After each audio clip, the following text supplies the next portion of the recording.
Human health and disease में हम लोग पीछे पढ़ रहे थे।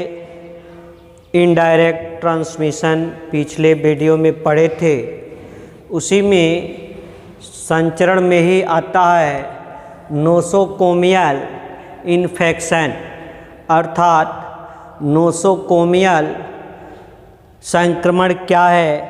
तो अस्पतालों में भी रोगों का संचरण होता है और यह दर जो है अस्पतालों में रोगों के संचरण का यद्यपि जो है 0.1% से लेकर और 20% तक होता है, अर्थात सबसे कम दर जो संक्रमण का होता है अस्पतालों में वो 0.1 होता है और अधिक से अधिक जो है 20% जो है संक्रमण इन नोसोकोमियल इन्फेक्शन से होता है।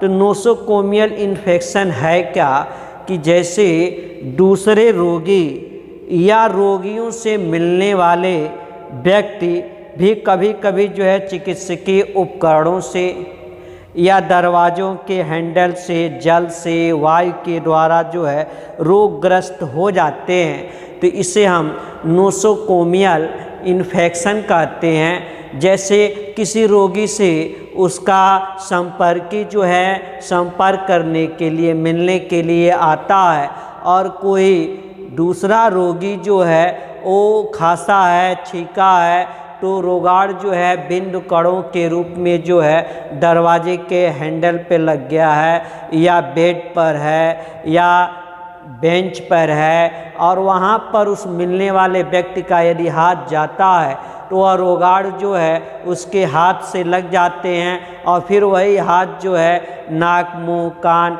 आदि स्थानों पर पहुँचता है, तो रोगाण जो है शरीर के अंदर जो है प्रवेश कर जाते हैं। तो इस प्रकार के इन्फेक्शन को नोसोकोमियल इन्फेक्शन कहते हैं। फिर जो है इसमें आगे है pathogens disease causing parasites in man, अर्थात रोगजनक मानव में रोग उत्पन्न करने वाले परजीवी कौन कौन से हैं। पैथोजेंस मीन्स रोगजनक, disease causing parasites in man कि मानव में रोग उत्पन्न करने वाले कौन कौन से परजीवी हैं। तो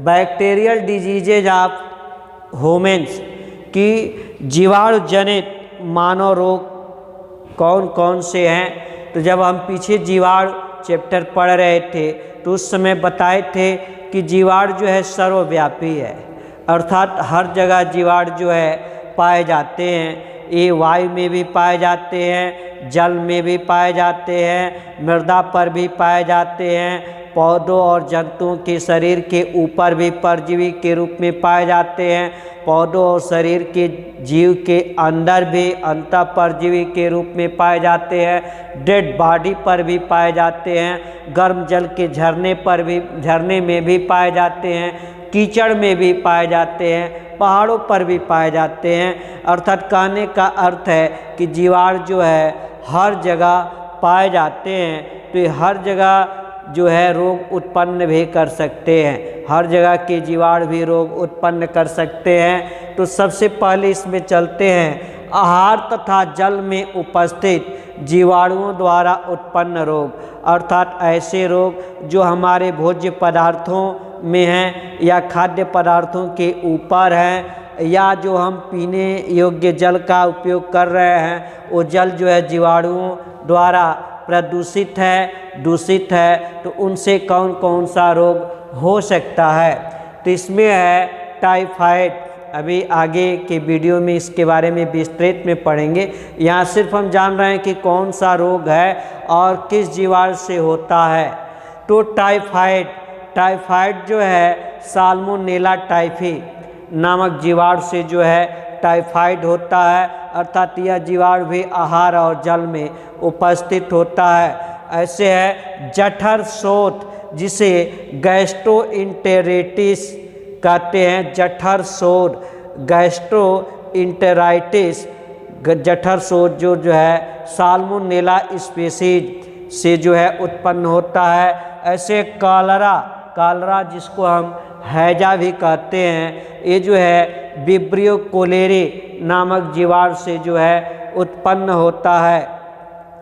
ऐसे वायु में उपस्थित जीवाणुओं द्वारा उत्पन्न रोग कौन कौन से हैं? तो इसमें आता है डिप्थेरिया।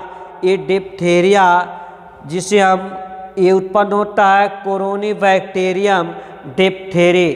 डिप्थेरिया जो है कोरोनीबैक्टीरियम डिप्थेरी नामक जीवाणु से यह रोग उत्पन्न होता है। इसे रोहिणी रोग भी कहते हैं। ऐसे है पर्टूसिस या पर्टूसिस को वुफिंग कफ भी कहते हैं। वुफिंग कफ ये जो है बॉर्डेटेला पर्टूसिस से उत्पन्न होता है, या इसी वुफिंग कफ को जो है हम काली खांसी भी कहते हैं। ऐसे है तपेदिक या क्षय रोग।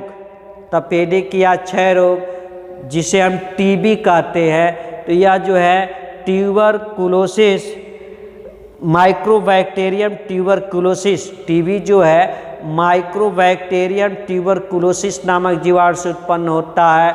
ये भी जो है वायु में रहता है। ऐसे है निमोनिया जो कि जिसे हम फुफ्फुसदाह भी कहते हैं, निमोनिया रोग को फुफ्फुसदाह कहते हैं।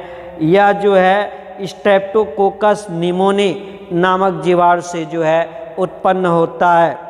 ऐसे ही कुछ जीवाणु हमारे सॉइल मृदा में भी कुछ जीवाणु रहते हैं और उनसे भी जो है रोग उत्पन्न होता है।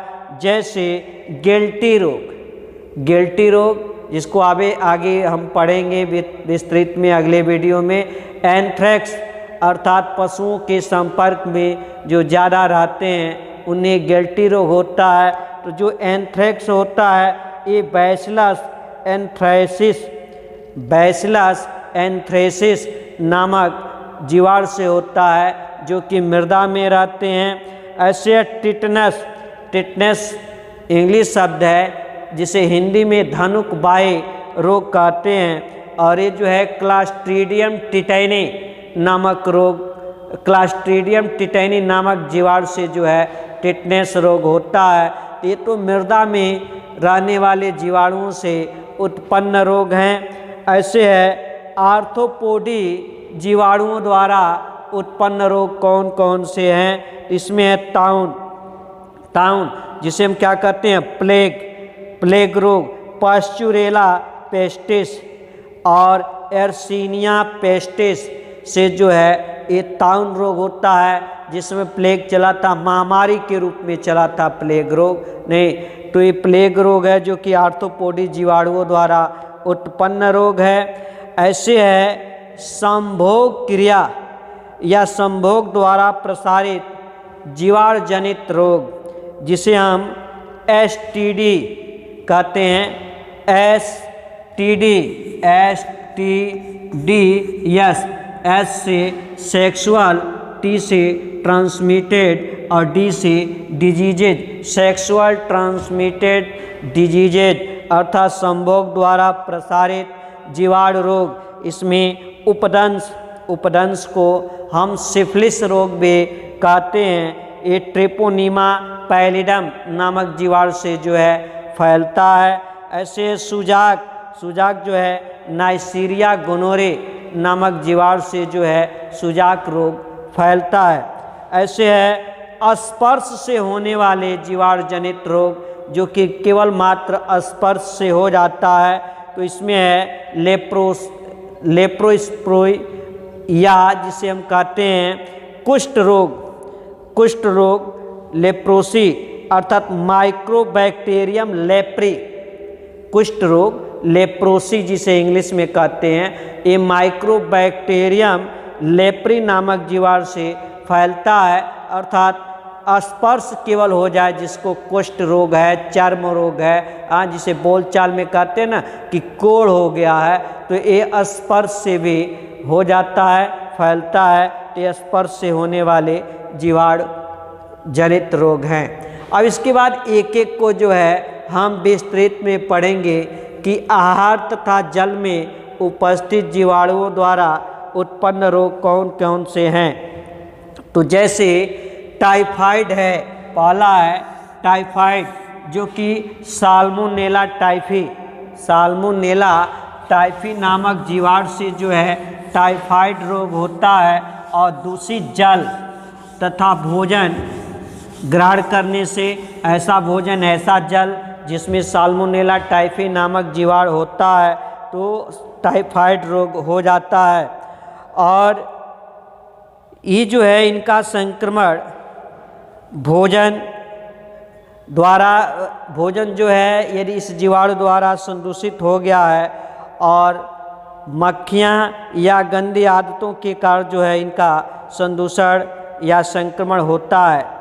इस प्रकार जीवाणु जो है भोजन के साथ टाइफाइड रोग में इस साल्मोनेला टाइफी जीवाणु जो है हमारे भोजन के साथ जो है आंत में पहुंच जाता है और आंत की दीवार को भी क्या करता है, क्षतिग्रस्त करता है, खुरदेरता है, जिससे हमारी आंत की दीवार से जो है ब्लड स्रावित होने लगता है, खून का स्राव होता है। तो इससे जो है हम खूनी आंव पेचिश जैसी स्थिति आ जाती है। अर्थात जब आंत संक्रमित होता है तो नासूर मीन्स फुंसी वही बड़ा रूप ले लेता है तो फोड़ा कहलाता है। तो खूनी नासूर जो है बन जाता है और कालांतर में आगे चल के यही जीवाणु जो है हमारे पूरे शरीर में फैल जाते हैं। तो ज्वर आता है, टाइफाइड में क्या आता है, ज्वर आता है, सुस्ती होता है, सन्निपात अर्थात शून्य जैसा कहीं पर जो है निष्क्रिय रूप से जो है बैठे रहते हैं, ये इनका सामान्य लक्षण है। ज्वर को मियादी बुखार भी कहते हैं। इस टाइफाइड में जो ज्वर आता है उसे मियादी बुखार भी कहते हैं। क्यों? क्योंकि इसका एक मियाद होता है, मियाद मीन्स समय होता है कि इस मियाद के बाद ही ये ठीक हो सकता है। तो टाइफाइड का एक मियाद है कि 21 दिन के बाद जो है ठीक होता है। तो इस रोग के पहले सप्ताह में बुखार हो जाता है, सिर दर्द होता है, दूसरे सप्ताह में जो है अनेक जीवाणु ऊतकों में प्रवेश कर जाता है। यह पित्ताशय में, आंतरिक श्लेष्मिका में विशेष रूप से जो है प्रभावित होता है, अर्थात पित्ताशय को प्रभावित करता है, आंत्र की जो श्लेष्मिका है उसको प्रभावित करता है। और कुछ दिनों में जो है उदर और धड़ वाले भाग पर जो है, उदर और धड़ अर्थात इस सीने वाले भाग पर जो है लाल लाल जो है चकत्ते दिखाई देने लगते हैं। और ये टाइफाइड जो है अन्य दूसरे संक्रमणों के विपरीत बुखार में श्वेत रुधिराणुओं की संख्या बढ़ती नहीं है, बल्कि श्वेत रुधिराणुओं की संख्या इसमें घटती है। तो इसके बचाव हेतु एक टीका भी लगाया जाता है और उपचार हेतु जो है इसमें सिप्रोफ्लोक्सिन जैसे प्रतिजैविक एंटीबायोटिक औषधियों का जो है उपयोग किया जाता है। और इस टाइफाइड रोग की पुष्टि के लिए जो परीक्षण किया जाता है उसे विडाल टेस्ट, विडाल परीक्षण कहते हैं। अर्थात इस रोग को समाप्त होने में कम से कम 21 दिन का समय लगता है, इसलिए इसे हम मियादी बुखार भी कहते हैं टाइफाइड रोग को। इसलिए अगर किसी को होता है तो इलाज करा रहे हैं, दवा करा रहे हैं, ठीक हो गया तो ठीक होने के बाद भी कुछ दिन तक दवा चलानी चाहिए, क्योंकि इसकी एक मियाद निश्चित है कि 21 दिन लग ही जाता है। ऐसा नहीं कि 2-3 दिन में आपका ठीक हो गया। यदि 2-3 दिन में ठीक हो जाता है, दवा खाना छोड़ देते हैं, एंटीबायोटिक दवा खाना छोड़ देते हैं, 5-7 दिन 10 दिन के बाद फिर से जो है रिपीट कर देता है। जब फिर से रिपीट करता है तो मामला थोड़ा गंभीर हो जाता है। इसलिए दवा जो है ठीक होने के बावजूद भी चलानी चाहिए। इसके बाद है गैस्ट्रोइंटेराइटिस अर्थात जठर शोथ क्या है। ये भी जो है भोजन में साल्मोनेला की प्रजातियां हैं, स्पेसीज है, उनसे उन्हीं जीवाणुओं के संक्रमण के द्वारा अर्थात साल्मोनेला के जातियों के जीवाणुओं के संक्रमण के द्वारा ये जठर शोथ होता है। इसमें भी आंत में जो है नासूर बन जाते हैं, खूनी नासूर बन जाता है। रोगी को इसमें भी ज्वर आता है, बमन होता है, पेट में मरोड़ होता है, उल्टी जैसी स्थिति होती है, दस्त हो सकता है, उदर शूल अर्थात पेट में दर्द भी होता है, परंतु यह रोग आर्द्र ज्वर से कम पीड़ाजनक होता है। फिर इसके बाद जो है आगे है हैजा। तो अगले वीडियो में हम लोग पढ़ेंगे हैजा अर्थात कोलेरा रोग।